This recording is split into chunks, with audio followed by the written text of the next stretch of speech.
9. 나는 여기 있어요. 어느 날 아침 루스가 생후 2, 3개월쯤 되었을 무렵 나는 루스의 정기검진을 위해 루스를 데리고 건강검진센터에 다녀왔다. 집에 돌아와 루스에게 젖을 먹이고 있는데 한 영혼, 한 유령의 존재가 우리의 오두막집으로 서서히 접근해 오는 게 느껴졌다. 나는 짧게 기도하고는 그것에 대해 더 이상 생각하지 않았다. 그런데 하루하루 시간이 지날수록 그 영혼의 존재가 점점 더 자주 그리고 점점 더 가까이 다가오고 있음을 알아챌 수 있었다. 내 몸이 강하게 짓눌리면서 끌려가는 느낌을 받았다. 마치 그 존재가 때로는 매우 강력한 힘으로 나를 바닥으로 끌어내리는 것 같았다. 나는 좀 더 기도를 하며 신에게 그 영혼이 누구이든 천국으로 데려가 달라고 부탁했다. 그러던 어느 날 오두막집의 현관을 열어놓은 채 주방에 있다가 그 영혼이 복도로 들어오는 것을 지켜보게 되었다. 너무 희미한 존재라 분명하게 볼 수는 없었지만 남자이며 나보다 키가 크다는 것은 느낄 수 있었다. 그러나 어떻게 생겼는지는 정말 알 수 없었다. 나는 하던 일을 멈추었다. 아직 물리적으로는 그를 느끼기 전이었지만 나는 물었다. 무엇이 잘못되었나요? 내가 당신을 어떻게 도우면 될까요? 그 영혼은 이렇게 말하며 내게 착 달라붙었다. 나는 여기 있어요. 나는 여기 있어요. 여기요, 여기 있어요. 다시, 또다시 몇 번이고 거듭해서 그는 말했지만 나는 까닭을 알 수 없었다. 나를 해칠 의도는 없는 것 같았다. 하지만 그는 필사적이었고 그렇다 보니 내 몸을 자꾸만 아래쪽으로 그것도 아주 강하게 잡아당기고 있었다. 잠시 정신을 잃었다가 깨어나 보니 어느새 나는 쓰러지지 않기 위해 몸을 지탱하며 싱크대에 꽉 달라붙어 있었다. 그 영혼은 갑자기 떠나갔다. 나는 나의 천사들을 부르며 기도했다. 그때였다. 문이 열려 있는데도 문 두드리는 소리가 들렸다. 몸을 돌려 바라보니 문가에 3명의 천사가 서 있었다. 미카엘, 호수스, 엘리야였다. 호수스는 어릿광대에 걸음걸이를 흉내내며 걸어 들어왔다. 그 모습에 나는 웃음을 터뜨렸다. 그런 호수스가 고맙게 느껴졌다. 무엇보다 웃음이 필요한 순간이었기 때문이다. 나는 천사들에게 물었다. 그 영혼은 무엇이 잘못된 거야? 미카엘 천사가 나를 향해 다가와 손을 뻗어 내 손을 잡았다. 호수스 천사는 내 왼쪽에 섰고 엘리야 천사는 내 오른쪽에 섰다. 나는 다시 말했다. 미카엘, 그 영혼이 나를 바닥까지 끌어당겼어. 미카엘이 대답했다. 로나, 우리는 너와 그 영혼을 위해 너의 몸과 감정에 힘을 불어넣어 줄 거야. 하지만 그 이상은 말해줄 수 없어. 지금은 아니야. 이걸 기억해. 우리가 언제나 너와 함께 있을 거야. 넌 결코 혼자가 아니야.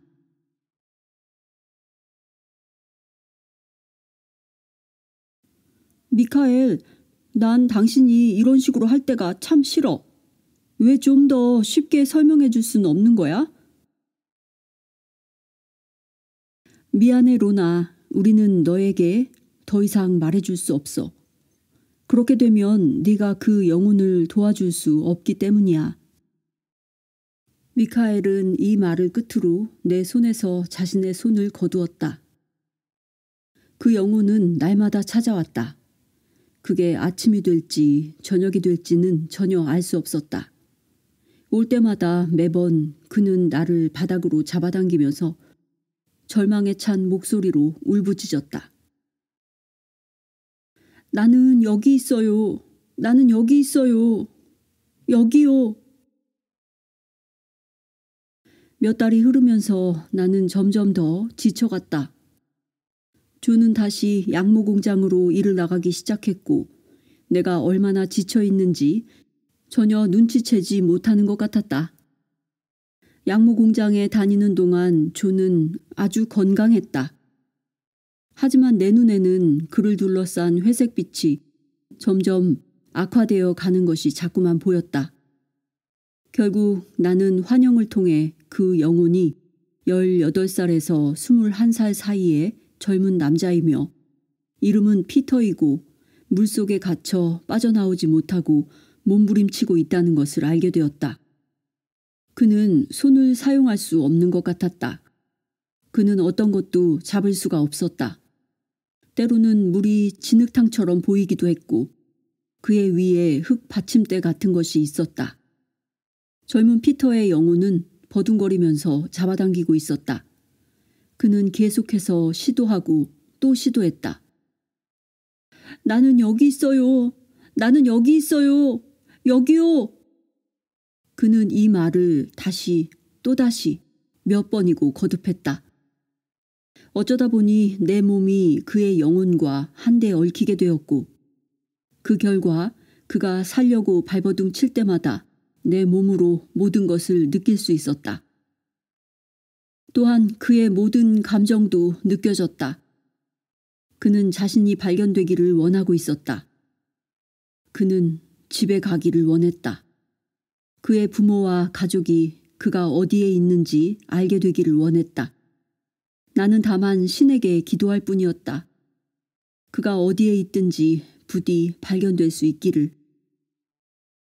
나는 조에게 말해도 되는지 나의 천사들에게 물었다. 천사들은 고개를 끄덕였다. 어느 날 저녁 조가 밭에 있다가 집 안으로 들어오면서 나를 보고 물었다. 무슨 일 있어? 당신 몰골이 말이 아니야. 어디 아파? 나는 말했다. 아니야, 조. 당신에게 할 이야기가 있어. 나는 여전히 나의 영적인 삶에 대해서는 조에게 거의 말하지 않고 있었지만 이번만큼은 그의 도움이 절실히 필요하다고 천사들이 내게 말해주었다. 우리는 자리에 앉았고 내가 다시 말을 이었다. 나를 찾아오는 피터라는 젊은 청년의 영혼이 있어. 그는 나의 도움이 필요해. 그게 바로 내가 요즘 육체적으로 정서적으로 기진맥진하는 이유야. 나는 당신의 지원과 도움이 필요해. 내가 도움을 필요로 할 때 그저 나를 돌봐주기만 하면 돼. 때로는 나를 안아주는 당신의 두 팔이 필요해. 조가 나에게 팔을 두르며 나를 물끄러미 바라보았다. 그는 무슨 일이 일어나고 있는지 이해하지 못했다. 그가 어떻게 이해할 수 있겠는가? 최선을 다할게. 조는 말했다. 피터의 영혼이 방문한 어느 날 나는 다시 환영을 보았다. 마치 물속에 있는 그의 눈을 통해서 보는 것처럼 나타났다. 보아하니 물 아래로부터 그에게 일어난 일들이 나에게 보이는 것이었다. 그는 강둑 옆에 난 길을 따라 걷고 있었다. 두세 사람이 동행하고 있었는데 그들이 그를 밀쳐댔다. 피터는 무척 겁에 질려 있었다. 그들은 피터가 하지도 않은 어떤 일을 가지고 그를 비난했고 그는 그들이 무슨 얘기를 하는지 영문을 몰랐다. 피터는 거기서 빠져나오기 위해 설명을 하려 했다. 그들이 사람을 잘못 본 것이라고 말하고 있었다. 그들 중 한 명이 피터에게 소리쳤다. 아니야, 우리는 절대로 사람을 잘못 보지 않았어. 그들은 피터를 때리고 발로 차서 바닥에 쓰러뜨렸으며 실제로 상처를 입혔다. 피터는 자신이 하지도 않은 어떤 행위 때문에 괜한 벌을 받고 있었다. 그때 갑자기 환영이 끝났고 그 다음에는 더 이상 아무것도 볼 수 없었다. 그 무렵 루스가 생후 8달쯤 접어들던 어느 일요일 오후 문 두드리는 소리가 들렸다. 갓 결혼한 나의 남동생의 아내 셀리였다. 사실 나는 그녀를 그때까지 한 번도 만나지 못한 터였다. 두 사람이 결혼하기 직전 병원에 입원하는 바람에 조가 나 대신 아이들을 데리고 결혼식에 다녀왔다. 나는 셀리와 인사를 나누고 벽난로 앞에 앉아 몸을 녹이라고 권했다. 나는 그녀에게 물었다. 코맥은 같이 안 왔어요? 그녀가 대답했다. 네, 오늘은 저 혼자 왔어요. 셀리는 오래 머물지 못한다고 사과하면서 말했다. 오늘은 우선 인사도 드리고 결혼 사진도 드릴 겸 들렀어요. 조가 셀리에게 차를 대접했고 우리는 벽난로 앞에 앉아 그녀가 하는 이야기를 들었다. 그녀는 우리를 만나고 또 우리의 갓난아기 루스를 볼 수 있어서 얼마나 기쁜지 모른다고 말했다. 그렇게 잠시 이야기를 나눈 뒤 집을 나서기 직전 셀리는 우리와 함께 현관 쪽으로 향하다가 문득 걸음을 멈추고는 자신의 남동생 얘기를 꺼냈다. 하나 있는 남동생이 실종되었다는 것이다. 그녀는 우리가 아직 그 소식을 모르고 있었다는 것에 아무도 우리에게 그 얘기를 해주지 않았다는 것에 놀라는 기색이었다. 하지만 이미 한참 전의 일이라고 했다. 어느 날 저녁 여자친구를 만난다고 나가서는 지금까지 돌아오지 않고 있다고. 부모님이 무척 걱정하고 계시다고 셀리는 말했다. 식구들은 어쩌면 그가 영국으로 갔을지도 모른다는 생각에 영국의 구세군 회관 숙소나 유스 호스텔들과 연락을 취했다. 실종자 명단에도 그의 이름을 올려놓았지만 그가 왜 그런 식으로 호련히 떠났는지는 도무지 이해가 되지 않는다고 했다. 나는 셀리에게 말했다. 확신하건대 남동생이 곧 나타날 거예요. 그리고 우리는 작별 인사를 나누었다. 우리는 그녀에게 말했다. 이제 남이라고 생각하지 말아요, 셀리. 언제든 우리 집에 환영이에요. 나는 때로 머리가 매우 느리게 돌아간다. 나중에서야 일련의 기이한 우연의 일치들을 겪으면서 언젠가 몇 년 전에 그 청년과 눈이 마주친 적이 있다는 것을 깨달았다. 어느 날 오후 우리는 이파 언니네 새 집을 방문했다. 그 집은 시내 중심가에 있었다. 은색 철책으로 둘러싸인 작은 앞들이 있는 집이었다. 조가 대문을 열고 들어가서는 현관문을 두드릴 수 있도록 크리스토퍼를 들어올렸다. 이파 언니가 문을 열고 반갑게 우리를 맞아주었다. 우리는 응접실로 들어가 이파 언니의 시어머니와 인사했다. 사랑스런 노부인이었는데 두 팔을 벌려 우리를 환영해 주었다. 집은 아주 작아 보였다. 어쩌면 아름다운 고가구들 때문에 움직일 공간이 거의 없어서 그렇게 보였는지도 모른다. 응접실 한편에는 벽난로와 의자 2개가 있었는데 하나는 오른쪽에 다른 하나는 불 바로 앞에 놓여 있었다. 벽난로 덕분에 집안이 매우 훈훈했다. 고 가구 앞으로 응접실에서 벽난로까지 작은 통로가 이어졌고 그 너머에 작은 주방이 있었다. 나는 벽난로 앞에 앉아 오웬을 무릎에 앉히고 젖을 물렸다. 앉아있는 사람은 나 혼자뿐이고 나머지 사람들은 서 있었다.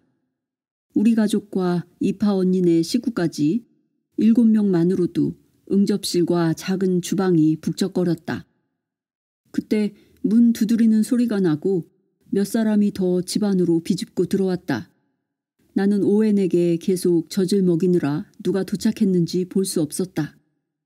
그런데 그 중에 나의 남동생 코맥과 훗날 결혼하게 된 처녀 셀리가 있었다. 하지만 모두가 이야기를 나누느라 바빠서 나는 내 남동생과 그의 여자친구조차 볼 수 없었다. 집안이 그 정도로 북적거렸다. 그런데 그 와중에 짧은 순간 빛 하나가 보였다. 나는 그 빛이 어디서 오는지 알고 싶었다. 하지만 어떤 천사도 내 앞에 모습을 나타내지 않았고 어떤 특별한 것도 보이지 않았다. 순식간에 일어난 일이었다.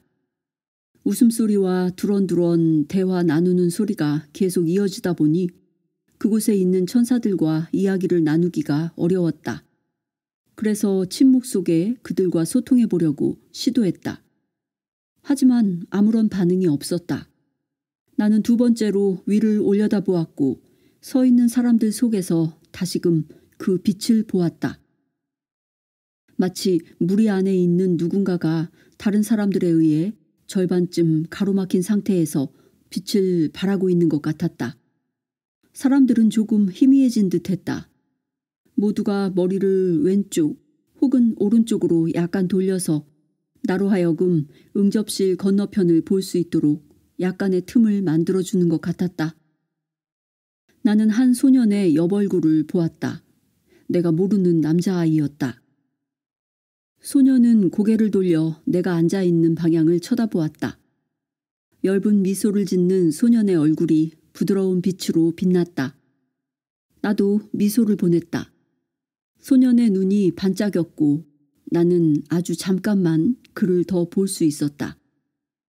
마침 사람들이 움직여서 그는 나의 시야에서 다시 차단되었다. 다음 순간 모든 것이 정상으로 돌아왔다. 후에 나는 이파 언니에게 그 소년이 누구인지 물었다. 언니는 그가 셀리의 남동생 피터라고 설명했다. 그 이후로 나는 그 일은 잊고 있었다. 조 역시 그 영혼이 셀리의 실종된 남동생일 것이라고는 연결지어 생각하지 못했다. 아마도 우리에게 그런 생각이 허락되지 않았는지도 모른다. 조가 두 사건을 연결하지 못한 것은 신의 의도였음에 틀림없다. 조처럼 탐구심이 강한 사람이 보통의 상황이었다면 셀리가 다녀가자마자 당장에 그 영혼이 셀리의 남동생일 것이라고 나에게 말했을 것이다. 그러나 신의 계획은 그런 게 아니었다. 아직은 그가 발견될 때가 아니었다. 청년의 영혼은 자신이 어디에 있는지 알지 못한 채 그리고 자기 위에 무엇이 있는지도 모른 채 숨을 쉬려고 버둥거리면서 수면 아래에서 끔찍한 사투를 벌이고 있었다. 그 어둠, 그 이상함, 그 흐릿한 빛의 깜빡거림을 이해하지 못한 채로 그는 공기를 들어 마시려고 애를 썼지만 공기 대신 물만 들이마셨다. 그는 물에 빠져 죽어가고 있었다. 그는 자신이 그런 일을 하지 않았다는 걸 가족들이 알게 되기를 간절히 원했다. 그는 발견되기를 원했고 자신이 가족들을 사랑한다는 것을 가족들이 알기 원했다. 그는 계속해서 나를 찾아왔다. 나는 여기 있어요. 나는 여기 있어요. 여기요. 여기 있어요. 그가 몇 번이고 반복해서 하는 말이었다. 나는 나에게 힘을 달라고 수없이 천사들과 신을 불렀다. 이 청년이 누군가에 의해 발견되기를, 그의 영혼이 자유로워지고 평화를 얻기를 계속해서 간절히 기도했다. 나는 또 기도했다. 청년의 가족이 그의 육신을 집으로 데려갈 수 있기를. 그리하여 그를 잃은 것을 슬퍼하고 그가 결코 달아난 것이 아니며 가족을 사랑했다는 것을 알게 되기를. 어느 날 저녁 지칠 대로 지쳐서 벽난로 앞에 앉아 있는데 조가 나를 보며 말했다. 세상에, 당신 얼굴이 너무 창백해 보여. 그 청년의 영혼이 또 왔나 보군. 그 영혼이 당신에게서 너무 많은 것을 빼앗고 있어. 지금 당신은 죽어가는 사람처럼 보여. 꼭 그 청년처럼 말이야. 당장 그만둬야 해. 조는 몹시 화를 냈고 신을 원망했다. 나는 조에게 말했다. 조, 화내지 마. 당신이 이렇게 화를 내면 나는 이겨낼 수가 없어. 그저 나를 붙잡고 위로해줘. 그 청년은 곧 발견될 거야. 부디 신께서 곧 그렇게 해주시기를. 조가 나를 두 팔로 안아주었다. 나는 잠이 들었던 게 분명하다. 나중에 깨어보니 담요를 덮은 채 여전히 벽난로 옆 의자에 앉아 있었다. 아이들은 모두 잠들어 있었다. 조가 나에게 미소를 지어 보이더니 일어나 차 한 잔을 끓여주었다. 찻잔을 손에 들고 벽난로 앞에 앉아 나는 조에게 말했다. 다시는 그런 식으로 화를 내서는 안 돼, 조. 무엇보다 당신의 지지와 위안이 필요해. 그리고 신이 내 삶에 허락한 신비한 일들을 당신과 공유해도 좋다고 신과 천사들이 허용할 때는 특히 더 그래. 조, 내가 많이 지쳤을 때는 당신의 도움이 정말 필요해. 정말 절실해. 조는 나를 안고 입을 맞추었다. 우리는 벽난로 앞에서 손을 맞잡고 그 청년의 영혼을 위해 함께 기도했다. 그가 곧 발견되기를, 그래서 그가 자유로워지고 나 또한 자유로워지기를. 조는 내 의자 앞에 무릎 꿇고 앉아 두 손을 내 양볼에 대고 말했다. 만약 신이 내가 당신이 하는 일을 하라고 부탁했다면 나는 거절했을 거야. 나는 용기도 힘도 없고 당신처럼 강한 믿음도 없으니 말이야. 우리 집의 일상은 정상적으로 흘러갔다. 그러던 어느 날 드디어 일이 벌어졌다. 갑자기 나는 자유로워졌다. 그날이 며칠이었는지 또는 몇 시였는지는 묻지 말라. 물어도 모르기 때문이다. 정말로 갑자기 나는 정상이 된 것을 느꼈다. 나 자신이 다시 사람처럼 느껴졌다. 뛸 듯이 기뻤다. 그 청년의 시신이 발견된 게 틀림없었다. 나는 조에게 달려가 말했다. 그가 발견되었어. 사람들이 그 청년의 시신을 발견했다는 걸 난 알아. 왜냐하면 그가 나에게서 떠나갔기 때문이야. 나는 춤을 추며 오두막집 주변을 뛰어다녔다. 신을 찬양하고 신께 감사했다. 조가 나를 안아주었다. 그날 오후 우리는 교회로 가서 초 하나를 밝혔다. 나는 피터의 영혼이 자유로워져 신에게로 갈 수 있게 된 것에 대해 감사드렸다. 신은 피터의 육신이 누군가에 의해 발견될 때까지 그의 영혼이 여기 이 세상에 머물 수 있도록 허락했다. 그리고 초월적 세계와 물리적 세계 사이의 연결 도구로 나를 사용했다. 그 연결이 없었다면 피터의 시신은 결코 발견되지 못했을 것이다. 그 연결은 몇 년 전 더블린 중심가에 있는 나의 언니의 작은 집에서부터 시작되었다. 피터에게 무슨 일이 일어나기 훨씬 전부터. 기적은 늘 일어난다. 그리고 기적이 일어날 때는 보통의 원인 결과의 흐름은 중요하지 않다. 때로 기적은 수년 전부터 이미 시작되기도 한다. 피터 사건은 신과 천사들이 언젠가 일어날 것이라고 미리부터 확인시켜준 기적이었다.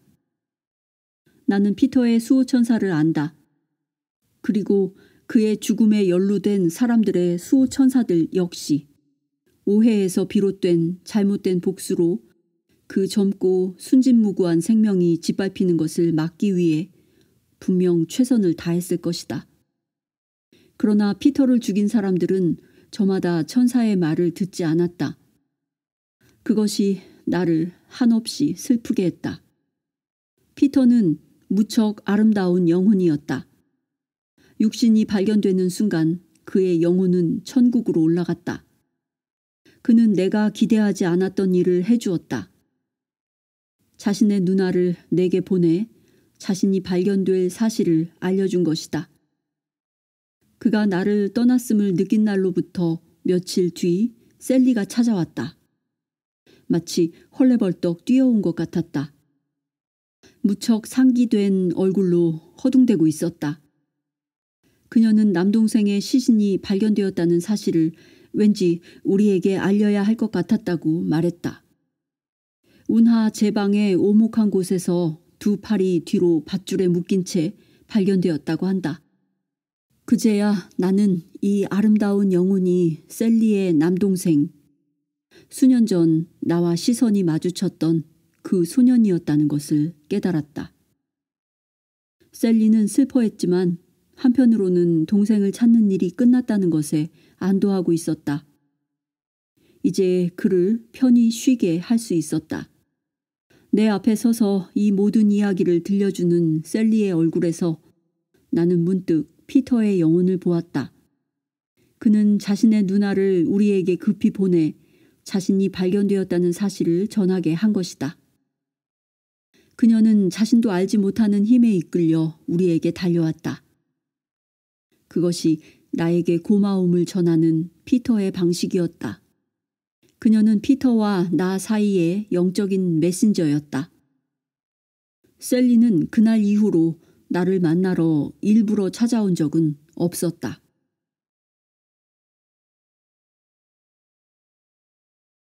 20. 황금빛 사슬. 어느 추운 겨울 아침 조는 철야 근무를 마치고 돌아왔지만 아직 잠자리에 들지 않고 있었다.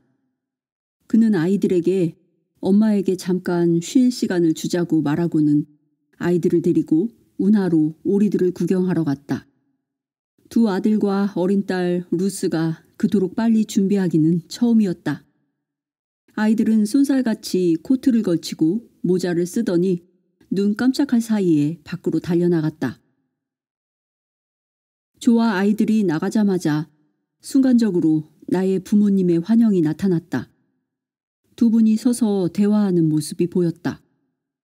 두 분 주위에는 강한 바람이 불고 있는 듯했다. 마치 두 분이 함께 서 있는 것 같았지만 아버지는 실제로는 그곳에 없었다. 아버지는 유령처럼 보였다. 잠시 후 환영은 나타날 때처럼 빠르게 사라졌다. 아버지의 생이 끝나가고 있음을 알려주는 환영이었다. 번개가 나를 후려치는 것만 같았다. 나는 울음을 터뜨렸다. 나는 신과 천사들에게 대들었다. 나는 나의 아버지를 사랑했다. 불과 몇 분밖에 지나지 않은 것 같았는데 어느새 조와 아이들이 현관을 들어서고 있었다. 아이들은 저마다 신이 나서 나에게 운하 아래에서 본 것들을 설명했다. 주방으로 가서 차를 끓이고 있는데 조가 다가와 물었다. 무슨 일 있어? 몹시 창백해 보여. 게다가 울고 있었잖아. 환영을 보았어. 아빠가 돌아가실 거야. 어쩌면 당신이 오해했을지도 몰라. 천사들은 뭐라고 하는데? 천사들은 아무 말도 하지 않았어. 환영이 사라지자마자 신과 천사들에게 대들었어. 너무 속이 상해서. 그들의 말을 이해할 수도 없었고 마침 그때 당신과 아이들이 돌아왔어. 마치 당신이 나갔다 온 게 불과 몇 분 만인 것처럼 느껴졌어. 조가 나를 꼭 안아주었다. 나는 기분이 조금 나아지는 것 같았다. 나는 그 환영을 애써 마음 뒤편에 묻어두려고 했다. 그리고 당장 친정집으로 달려가 아버지를 보고 싶었다. 그러나 그럴 수가 없었다. 신경 써야 할 새 아이들이 있었고 우리에겐 차도 없었다. 다행히 다음 날 아버지가 우리 집을 찾아왔다. 나는 아버지를 만나서 너무나 기뻤지만 아버지에게 그 이유를 말할 수는 없었다. 나는 종종 사람의 몸에서 병을 볼 수 있다. 때로는 뼈가 번쩍이는 게 보이기도 하고 누군가의 가슴에서 심장이 앞으로 나오는 게 보일 때도 있다. 또 때로는 어떤 장기 주위에 검은 그림자가 어려 있는 것을 본다. 나는 아버지를 열심히 살펴보았지만 어떤 이상한 점도 보이지 않았다. 나는 약간 혼란스러웠다. 몇 주 후 날이 좀 풀렸다. 조가 아이들을 돌보는 동안 나는 메이누스 대학 교정으로 산책을 나갔다. 사과 과수원과 나무들이 우거진 작은 숲을 거닐며 나는 신을 찬양하며 감사의 기도를 드렸다. 나는 걷는 것을 즐기면서 얼굴에 불어오는 산들바람을 느꼈다. 차고 신선한 바람이었다. 새들과 다람쥐들을 보고 있노라니 이 모든 피조물들이 나를 미소 짓게 했다. 나는 일반적인 시각으로만 보는 게 아니라 그들 주위의 에너지의 빛까지 보고 있었다. 나는 지나가는 사람들에게 인사를 했다. 신부도 있었고 아기가 탄 유모차를 끌고 가는 엄마도 있었다. 그때 갑자기 미카엘 천사가 나타났다. 그는 내 옆에서 성큼성큼 걸으며 내 어깨에 손을 얹었다가 잠시 후 내 손을 건드렸다. 그 즉시 나는 평화로 충만해졌다. 내가 말했다. 고마워, 미카엘. 내 기분을 좋게 해줘서. 미카엘은 인간의 형상으로 내 옆에서 걷고 있었다. 평소처럼 큰 키에 검은 머리카락이었지만 이번에는 머리가 짧아 보였다. 검은색 정장에 검은색 코트까지 입고 있어서 신부로 오해받을 수도 있을 것 같았다. 나는 그를 올려다보고는 미소 지으며 말했다. 신부님 같은 당신의 외모를 찬양하는 바입니다. 그러자 미카엘은 몸을 한번 부르르 떨더니 코트에 칼라깃을 세우며 물었다.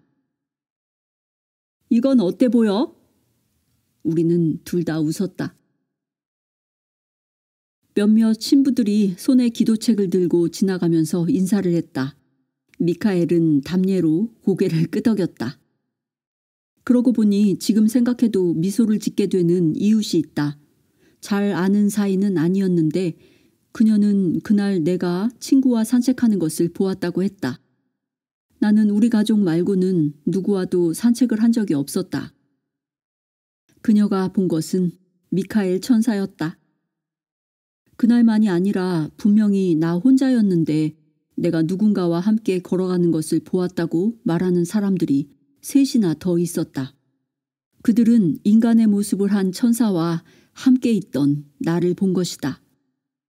어쩌면 내가 미처 깨닫지 못하는 사이에 그런 일이 더 자주 있었는지도 모른다. 미카엘 천사가 말했다. 사람들 없을 때 우리 저 큰 떡갈나무 아래 잠깐만 서 있자. 너의 아버지에 대한 환영을 설명해 줄게. 나는 말했다. 미카엘 천사, 무슨 말을 하려는 건지는 몰라도 그 전에 내 기분이 몹시 상해 있다는 것만 알아줬으면 해. 미카엘이 나를 보고 웃으며 말했다. 로나도 성깔이 있는걸? 나는 말했다. 나는 가끔씩 신과 당신들 천사들이 내가 인간이라는 사실을 잊고 있다는 생각이 들어. 내가 왜 아빠의 죽음에 대해 알아야만 하지? 미카엘, 나는 오히려 모르는 게 나아. 미카엘이 슬픔이 가득 담긴 눈빛으로 내 손을 잡으며 말했다. 너의 아버지는 세상과 작별하는 걸 도와줄 네가 필요해. 나는 깊은 숨을 쉬었다. 나는 아빠를 사랑해. 미카엘 천사가 말했다. 우리 잠시 걷자. 여전히 내 손을 잡고 걸으면서 그가 말을 이었다. 조가 아이들을 데리고 운하에 갔던 날 보았던 너의 아버지에 대한 환영 기억해? 그때가 바로 신이 너의 아버지의 영혼과 너의 영혼을 연결한 순간이었어. 두 영혼을 하나로 결합시킨 것이지. 이제 너와 너의 아버지의 영혼은 하나로 묶여 있어, 로나. 며칠 안에 시작될 거야. 즉, 너는 너의 아버지가 잉태된 순간부터의 아버지 인생 전체를 보게 될 거야. 마치 날마다 계속되는 텔레비전 화면이 너의 눈앞에 그리고 너의 마음 안에 펼쳐져 있는 것과 같을 거야. 그것이 멈추는 순간 너의 아버지는 인간 육체를 떠나 천사들에 의해 신에게로 인도되고 너는 아버지의 영혼이 너의 영혼으로부터 떨어져 나가는 갑작스런 충격을 느끼게 될 거야. 미카엘 옆에서 걷던 나는 가슴이 미어지도록 울었다. 로나, 눈물을 닦아줄게. 미카엘 천사가 두 손으로 내 눈물을 닦아주는 순간 나는 우리가 걷고 있는 게 아니라는 것을 깨달았다. 우리는 빛의 원 안에 서 있었다. 나는 울음을 삼키려고 애쓰며 흐느껴 말했다. 이건 정말 견디기 힘든 일이야. 로나, 신과 우리 천사들이 너를 도와줄 거라는 걸 잊지 마. 미카엘 천사는 그렇게 말하면서 자신의 손을 내 호주머니 속에 집어넣어 다시금 내 손을 잡았다. 내가 이 길 끝까지 너와 함께 걸을게. 그 다음에는 난 가야만 해. 우리는 침묵 속에 걸었다. 짧은 거리였지만 나는 미카엘이 나에게 힘을 준 것을 느낄 수 있었다. 그런 다음 그는 내 손을 한번 꼭 쥐었다 놓고는 사라졌다. 나는 집으로 걸어왔고 미카엘 천사와의 만남에 대해서는 조에게 아무 말도 하지 않았다. 미카엘이 예언한 것처럼 며칠 안에 아버지의 삶이 내 눈앞에서 그리고 내 마음 속에서 한 장면씩 지나가기 시작했다. 아버지의 삶은 끊임없이 그곳에 있었다. 때로는 아주 빠르게, 때로는 느리게. 그러나 결코 끊어지지 않았다. 나는 그 화면을 보고 또 보았다. 아버지가 어린 시절 다른 아이들과 진흙탕 속에서 놀고 있는 모습이 보였다. 또 빼빼마르고 뼈만 앙상한 아이가 학교 책상에 앉아 있었다. 칠흑같이 검은 머리카락의 청년이 나의 어머니가 될 아름다운 아가씨와 강둑에 앉아 있었다. 아버지는 또 올드 킬마인햄의 어두운 가게에서 자전거를 수리하고 있었다. 우리가 살던 그 작은 집이 무너졌을 때 아버지의 얼굴에 어린 절망감과 혼자서 배를 타고 영국으로 일자리를 찾아 떠날 때의 외로움을 나는 보았다. 아버지는 이제 우리 집을 찾는 발걸음이 더 잦아졌다. 때로는 이른 아침에 들르기도 했다. 아버지는 단지 차나 한 잔 마시면서 잠깐 앉아 얘기를 나누기 위해 들렀다고 말하곤 했다.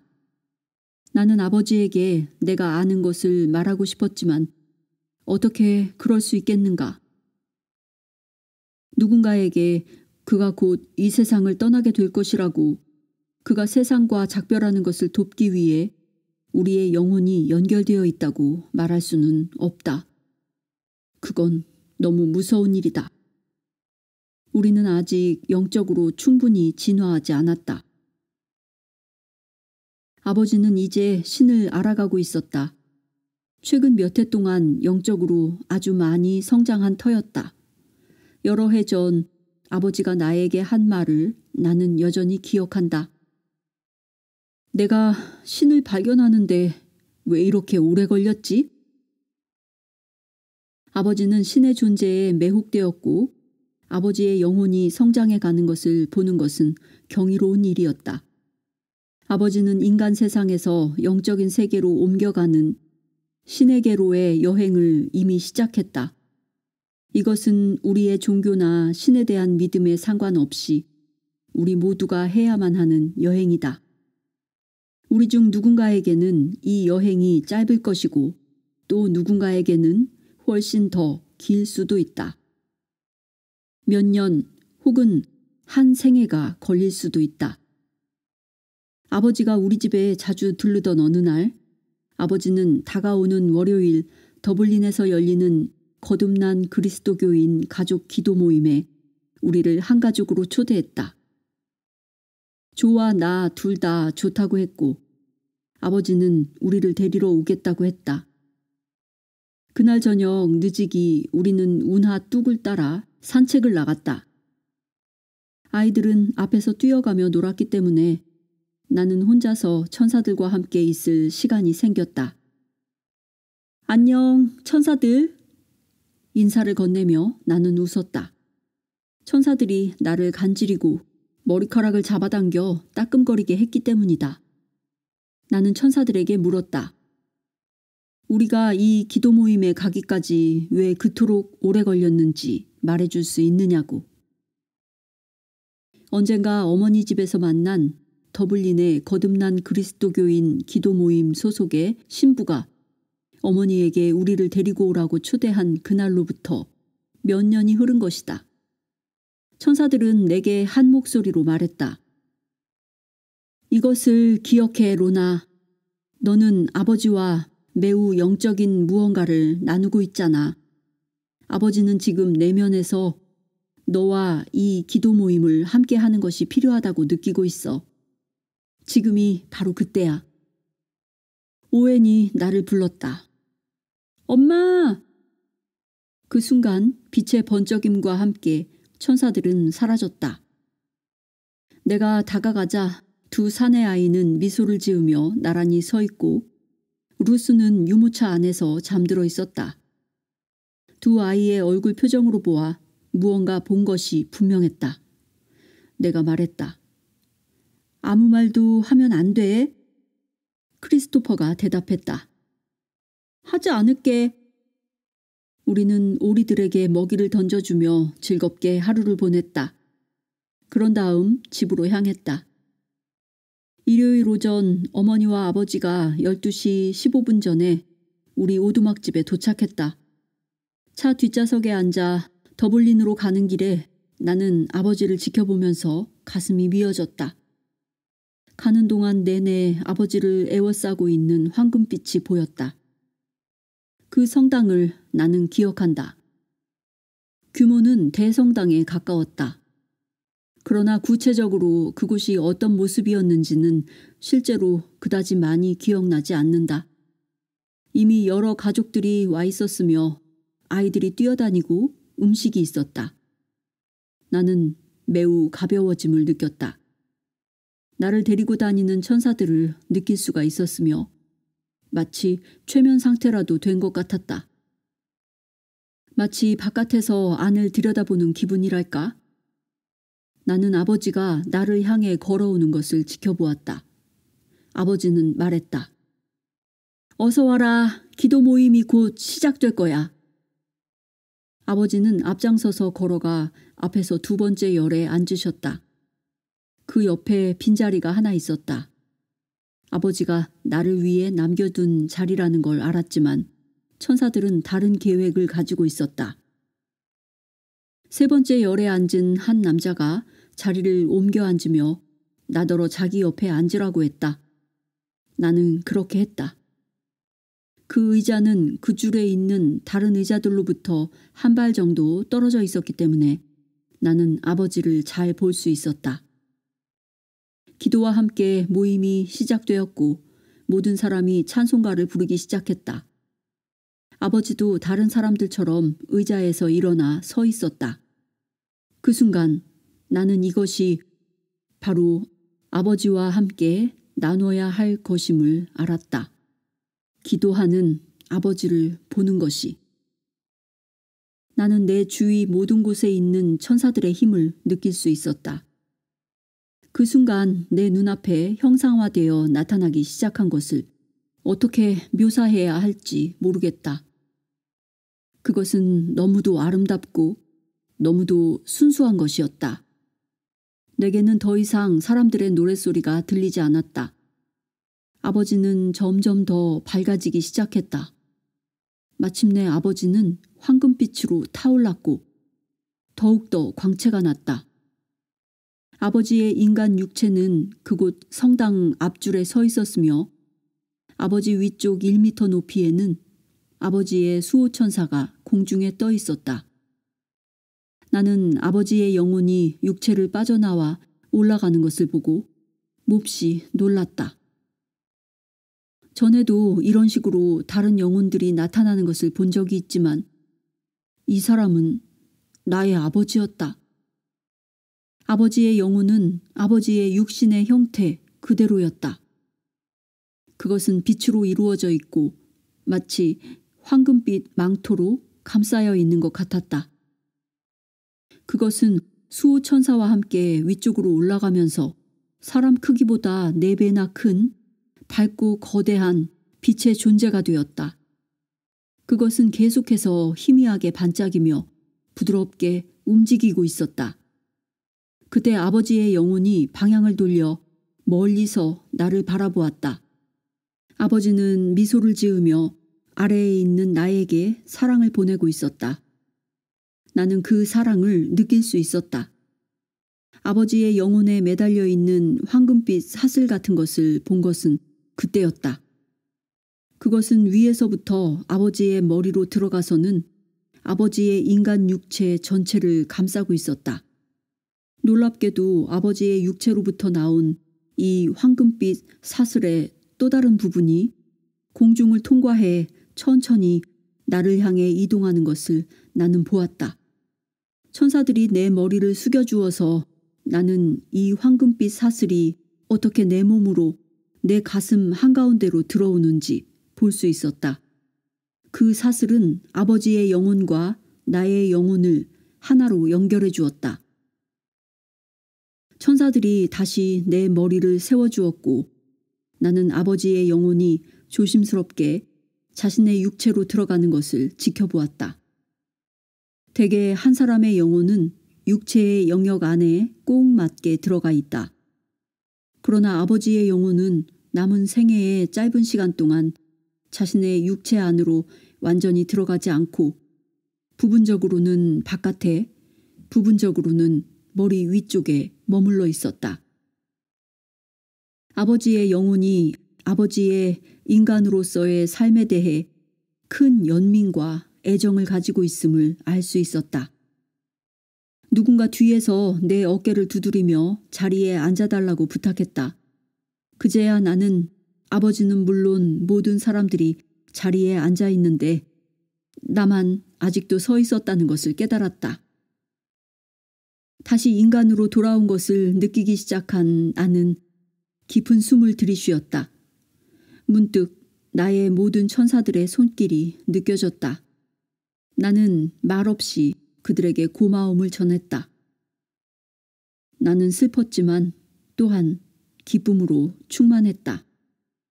누군가 죽음을 통해 이 삶으로부터 때로 우리 인간들이 초자연적인 세계라고 부르는 곳으로 옮겨가기 시작했다는 것을 신과 천사들이 내게 말해줄 때마다 나는 언제나 놀란다.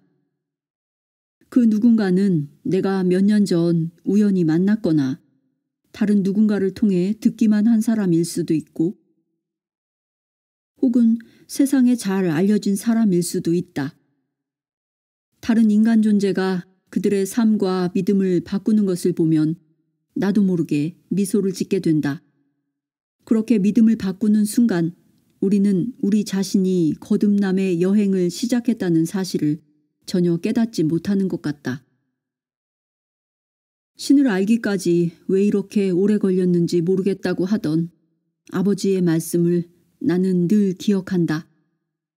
3월 어느 날 아침 아이들을 학교에 데려다 준 뒤 나는 루스의 유모차를 밀며 집으로 걸어가고 있었다.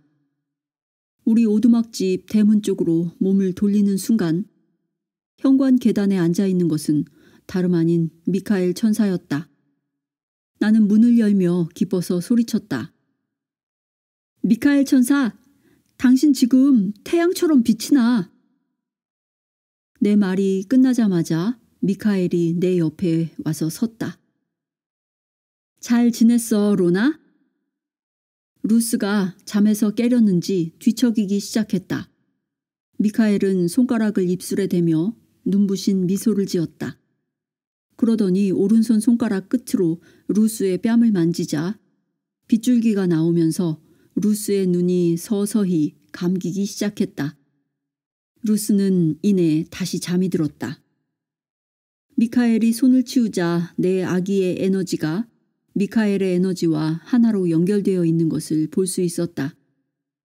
그 연결을 거두어들이면서 미카엘 천사가 말했다.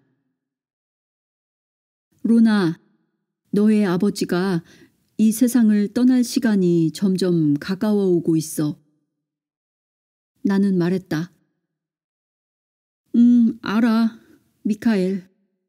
당신이 현관에 앉아있는 것을 보는 순간 당신을 보아서 기뻤지만 또한 슬프기도 했어. 당신이 이번에 왜 왔는지 내 가슴이 알기 때문이야. 나는 루스를 내려다보았다. 아기는 계속 잠들어 있었다. 미카엘이 웃었다. 아기는 내가 떠날 때까지 깨지 않을 거야. 미카엘이 손을 뻗어 내 손을 잡았다. 나는 울음을 터뜨렸다. 그가 내 손을 꼭 쥐었다. 나는 그를 올려다보았다. 미카엘은 눈부시게 빛나고 있었다. 그의 아름다운 빛이 나를 감싸고 보호하는 것이 보였다. 평온함의 파동이 내게 전해졌다. 미카엘이 말했다. 로나, 이제 아버지를 향한 너의 사랑이 너를 도울 수 있게 해줘야 해. 앞으로 2주 동안 너와 아버지 두 영혼은 서서히 부드럽게 분리될 거야. 아버지의 영혼으로부터 나와서 너의 영혼까지 연결되어 있던 그 황금빛 사슬이 점점 약해져 결국 끊어질 거야. 나는 여전히 울면서 미카엘 천사의 말을 주의 깊게 들었다. 미카엘, 이미 약해지기 시작했어. 난 그것을 느낄 수 있어. 로나, 이것을 이해해야만 해. 마지막으로 사슬이 끊어지는 순간이 찾아와도 붙잡으려고 해서는 안 돼. 나도 알아, 미카엘. 그러지 않을 거야. 기억해, 로나. 너의 모든 천사들이 언제나 너와 함께 있을 거야. 네가 우리를 볼 수도 없고 들을 수 없을 때조차도 우리 모두가 너를 위해 계속 일할 수 있게 해줘야만 해. 미카엘이 손을 들어 내 눈으로 가져가며 말했다. 내가 눈물을 닦아줄게. 더 이상 울지 마. 이제 너의 아버지를 위해 기뻐해야만 해. 미카엘, 당신이 가기 전에 묻고 싶은 게 하나 있어. 뭔데, 로나? 나는 다시 묻기 시작했다. 아버지가 잉태된 순간부터의 삶을 내가 봐오고 있다는 것을 당신도 알지? 나는 그 장면들을 통해 아버지의 감정과 고통을 느꼈고 모든 것을 보았어. 그렇다면 내가 아버지의 영혼을 정화하고 있는 것일까? 내가 하고 있는 일이 바로 그거야? 미카엘이 대답했다. 맞아. 하지만 질문은 여기까지야. 더 이상은 안 돼, 로나. 나는 가야만 해. 미카엘은 사라졌고 그와 동시에 루스가 잠에서 깨었다. 2주? 얼마 안 남았잖아. 나는 혼자서 중얼거렸다. 그리고 깊은 한숨을 쉬었다. 아버지의 삶을 보여주는 환영은 한순간도 그치지 않았다. 그것은 결코 끝나지 않았고 계속해서 내 가슴을 슬픔에 잠기게 했다. 아버지는 매일같이 우리 집에 들렀다. 아버지는 차를 마시며 이런저런 이야기를 했고 나는 그 이야기를 들으며 혼자 미소 지었다. 아버지는 주로 지나온 세월에 대해 때로는 당신이 젊었을 때의 삶이 어떠했는지 혹은 당신의 부모님과 몇 해 전 세상을 떠난 절친했던 친구 아더 메이슨 씨 이야기를 했다. 때로는 결혼 전에 당신과 어머니에 대해 이야기할 때도 있었다. 하루하루 시간이 흐를수록 나는 기분이 점점 더 가라앉았다. 아버지가 이 세상을 떠날 날이 며칠 남지 않았다는 것을 아는 것은 끔찍한 일이었다. 어느 오후 아이들을 데리러 학교에 가기 전에 나는 천사들을 모두 불렀다. 미카엘, 호수스, 엘리야, 엘리샤 천사가 바로 내 앞에 나타났다. 그리고 그들 뒤에도 한 무리의 다른 천사들이 있었다.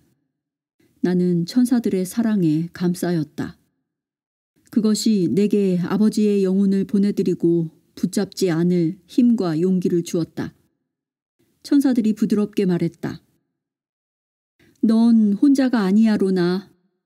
어서 학교에 가서 아이들을 데려오도록 해. 마침 카펫 공장을 쉬는 날이라 밭에 나가 있던 조가 집 안으로 들어오며 말했다. 로나, 얼굴이 무척 창백해 보여. 나는 괜찮다고 했지만 조는 자기가 가서 아이들을 데려올 테니 나더러 쉬라고 말했다. 나는 계속 고집을 피웠다. 아니야, 난 정말 괜찮아. 그럼 우리 같이 가. 나는 피곤했고 슬펐지만 천사들이 내게 학교에 가서 아이들을 데려오라고 한 말을 기억하고 있었다. 메이누스의 큰 길을 따라 집으로 돌아오는 길에 나는 깜짝 놀랐다. 도중에 아버지를 만난 것이다. 메이누스의 길에서 아버지와 마주친 것은 그때가 처음이었다. 천사들이 꾸민 일이었다. 아버지는 당신이 가장 좋아하는 내가 짜준 에런식 스웨터를 입고 플라이 낚시 그림이 그려진 모자를 쓰고 있었다. 아버지는 약간 방향 감각을 잃은 듯 자신이 어디로 가고 있었는지 혼란스러워했다. 아버지는 57살밖에 안 됐지만 훨씬 늙어 보였다. 하지만 아버지는 우리와 마주치자 무척 기뻐했으며 나는 아버지를 꼭 안아주었다. 아버지는 우리에게 근처 찻집으로 들어가자고 했다. 찻집에 앉아 아버지를 바라보는데 아버지 주위의 빛이 거의 보이지 않았다. 단지 약간의 깜박임만 있었다. 빛의 실이 수백 군데는 끊어진 것처럼. 나는 아버지 뒤에 서 있는 아버지의 수호천사를 볼 수 있었다. 아버지보다 훨씬 키가 큰 그 천사는 아버지를 지탱해주고 아버지의 인간 육체와 영혼을 함께 잡아주고 있었다. 차를 마시면서 아버지는 당신의 몸 상태가 별로 좋지 않고 숨쉬기가 힘들다고 말했다. 그것은 아버지가 내게 당신의 신체적인 문제를 처음으로 암시한 말이었다. 나는 아버지와 함께 있는 모든 순간이 소중했다. 우리는 아버지의 차가 있는 곳까지 함께 걸어갔으며 나는 아버지를 꼭 안아주었다. 어쩌면 그것이 아버지의 살아있는 모습을 보는 마지막 순간일지도 모른다고 생각했다. 다음 날 나는 주방 싱크대에서 채소를 씻고 있었다. 그때 한 천사가 내 귀에 속삭였다. 아버지가 마지막으로 너를 보기 위해 오고 계셔. 나의 천사들을 부를 겨를도 없이 대문에서 자동차 경적 소리가 울렸다. 모든 것이 슬로우 모션으로 진행되었다. 나는 자동차에서 내려 대문 앞에 서 있는 아버지 모습에 깜짝 놀랐다. 마치 문을 열고 싶지도 않고 안으로 들어오고 싶어 하지도 않는 사람처럼 보였다. 내 심장이 빠르게 뛰었다. 아버지는 나를 부르더니 몸이 몹시 피곤한데도 이 진공청소기를 나에게 가져다 줘야겠다는 생각이 들었다고 말했다. 나는 아버지가 들어오도록 대문을 열러 나갔다. 그때 아버지가 말했다. 아니다, 로나. 내 폐가 바람 빠진 풍선처럼 느껴져. 집으로 가야겠다. 아버지는 문 저쪽에 서 있었고 나는 문 안쪽에 서 있었다. 나는 문을 열지 않았다. 아버지의 수호천사가 두 팔로 아버지를 붙잡고 데려가고 있었고 나는 아버지 주위에서 작고 희미한 빛의 흔적만을 볼 수 있었다. 내가 왜 문을 열지 않았는지 궁금할 수도 있을 것이다. 하지만 나는 들어오지 않으려는 아버지의 의사를 존중한 것이다. 우리의 영혼이 분리될 수 있도록 연결이 끊어져야만 했다. 그렇기 때문에 아버지는 내게 문을 열지 못하게 한 것이다. 아버지는 우리가 문을 사이에 두고 반대쪽에 있어야만 한다는 것을 알았던 것 같다. 아버지는 문이 열려서는 안 된다는 것을 영적으로 알고 있었다. 하지만 얼마나 많은 것을 더 알고 있었는지는 모르겠다. 나는 아버지를 향해 미소를 지으며 손을 뻗어 아버지의 손을 잡았다. 우리는 작별 인사를 했고 아버지는 집으로 돌아갔다. 그날 저녁 나는 조에게 아버지가 죽어가고 있다고 말했다. 조는 별다른 말을 하지 않고 그저 나를 안아주었다. 이틀 뒤 아버지와 나의 영혼은 완전히 분리되었다. 3월 17일 성 패트릭 데이, 즉 성 패트릭은 아일랜드의 수호 성인이다. 성 패트릭 데이 아침이었다. 조는 몸이 좋지 않았다. 그래서 나는 조에게 성 패트릭 데이 퍼레이드를 보러 갈 생각은 말고 침대에서 쉬라고 말했다. 다 같이 아침을 먹고 나는 아이들에게 준비시켜 메이누스로 퍼레이드를 보러 나갔다. 시내 중심가를 따라 퍼레이드가 한창 진행 중이었다. 아이들은 사탕을 선물 받고 광대들과 악수를 했다. 모두가 멋진 시간을 보내고 있었다. 나는 아이들의 즐거움을 망치지 않기 위해 웃으려고 애를 썼다. 비록 순간순간 그 퍼레이드가 영원히 끝나지 않을 것처럼 느껴지긴 했지만 마침내 퍼레이드가 끝나고 아이들과 함께 집을 향해 걸어갈 무렵 미카엘 천사가 내 옆에 나타났고 그제야 나는 안도했다. 그가 내 어깨에 손을 얹고 나를 위로하는 것을 느낄 수 있었다. 그는 내 귀에 대고 속삭였다. 넌 혼자가 아니야, 로나. 나는 아이들이 보면 속상해하리라는 것을 알았기에 울지 않으려고 노력했다. 나는 미카엘에게 속삭였다. 너무 허무하게 느껴져. 아빠가 떠나가셨어. 더 이상 아버지와의 연결을 느낄 수가 없어. 가버리신 거야. 미카엘 천사가 다시 속삭였다.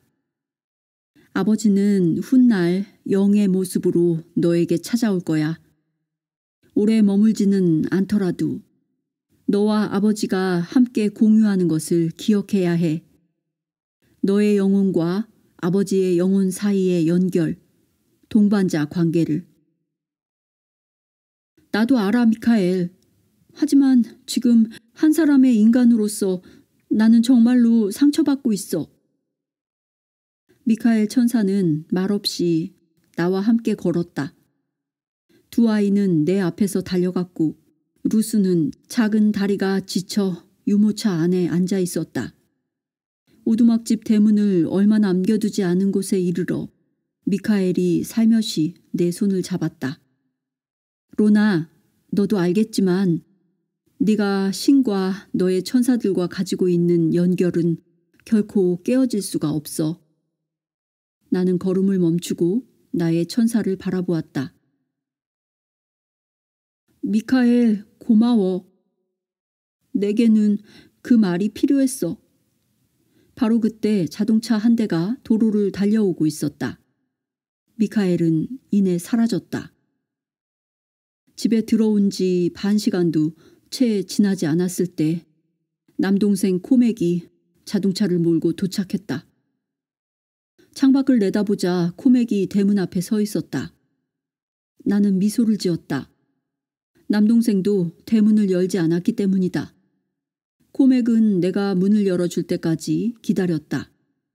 남동생은 자신이 아버지의 영적인 축복을 대신 전하는 역할을 하고 있다는 것을 대문 안으로 걸어 들어오는 그 순간 자신이 우리의 아버지를 대신하고 있다는 것을 깨닫지 못했다.